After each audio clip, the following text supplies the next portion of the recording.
Yo, what is going on, guys? Flashverse here, and welcome back to another video on Crisis on Infinite Earths. So, as you guys may remember, yesterday I did a breakdown for the 2 sneak peeks for Crisis that we got. However, for one of them, I wasn't able to them. The one at the very right. You see an arrowhead, and I'm like, wait a second. This could be for Green Arrow. And then I tried to pick more out.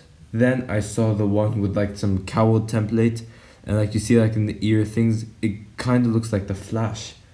So I concluded that these 7 symbols represent the 7 Paragons for Crisis. And for some of them I still have no idea who they are, but I believe I was able to identify who they are. Now, for those who don't know what a Paragon is, the Monitor in Arrow Season 8 Episode 1 does kind of explain it in the opening scene, as he says, "Among the many misconceptions that humanity holds dear is the fallacy that all beings are equal. And truth, there are those who are greater. They are called heroes. But even among heroes, there are different echelons. The highest belong to those known as Paragons. They are the only hope of all creation." So basically meaning like they're like the only hope to like save the multiverse against this crisis that is coming. So at the very left you can like kind of like pick it out. It looks like Black Lightning's yellow part of his suit, but like straightened up. So they did say that Black Lightning would play a very crucial role in Crisis, a bigger role than we'd expect him to play.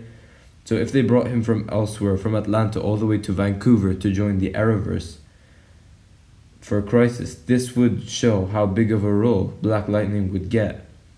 So Paragon number 1 is Black Lightning. Now the second one is very hard to identify, but if you look inside, like it's a very odd design, but when you start looking inside of the design, you clearly see a bat symbol. So this second Paragon is Batwoman. Now thirdly, this represents, as I said previously, a cowl, and it really looks like the Flash's cowl. Therefore, Paragon number 3 is the Flash. The fourth one looks like an X thing. Now, there would have been a reason to why the Monitor really went up to Martian Manhunter in the sneak peek that we got yesterday. And as you can see, that logo over there represents Martian Manhunters.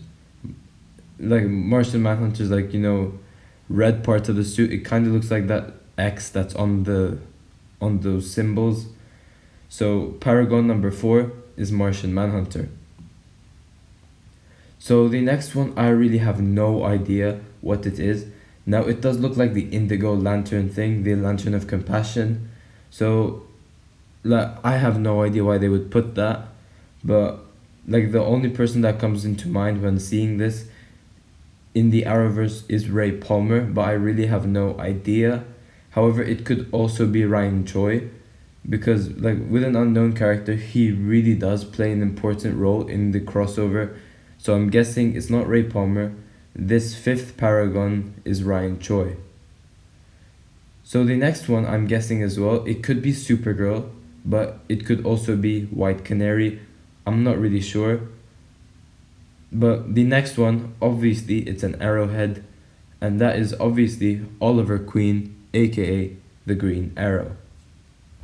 So now in total we have 7 Paragons, and they are Black Lightning, Batwoman, the Flash, Martian Manhunter, not sure about the other 2, Ryan Choi and White Canary that I'm assuming, and the 7th Paragon is the Green Arrow.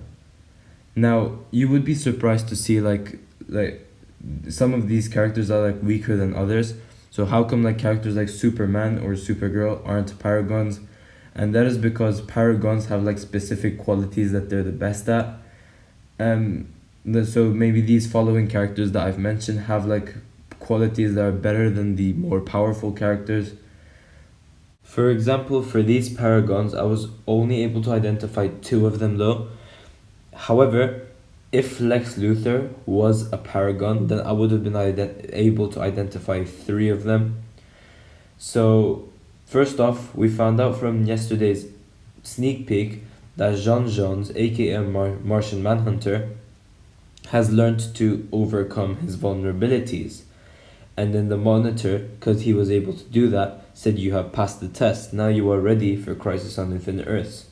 So you can tell that John Jones is like, the thing that makes John Jones a paragon is that he's able to overcome these vulnerabilities, and these vulnerabilities now become his strengths. And then next one, we found out all the way back in Elseworlds, Oliver Queen is the man who channels his hubris and anger and calls it strength. Other than that, I don't know what other quality he'd be the best at. Maybe it's that he has to make the ultimate sacrifice, so he brings like balance to the multiverse or something. I'm not really sure. But then, if Lex Luthor was a paragon, obviously his intelligence would be it. As I said on yesterday's Lex Luthor video, Lex Luthor is the smartest character alive in DC Comics, and this intelligence will play a massive role in Crisis on Infinite Earths. So if Lex Luthor was to be a paragon, it would have been his intelligence. However, for like the other ones, I'm not really sure what it would have been. Like for the Flash, I don't know. For Black Lightning, I don't watch Black Lightning, so I have no idea at all. Batwoman, no idea as well. So like pretty much I was only able to identify 3 of them. So if you guys have any ideas on like what their like good qualities, what the other Paragons good qualities would have been, tell me in the comment section down below, because I have no idea. But yeah, that's pretty much it for this video, guys. Now one quick thing that I want to say before I wrap up this video is that there will be a new Final Crisis trailer coming out tomorrow, so be ready for that. So if the Crisis trailer is coming, my Arrow review might come late. I'm not really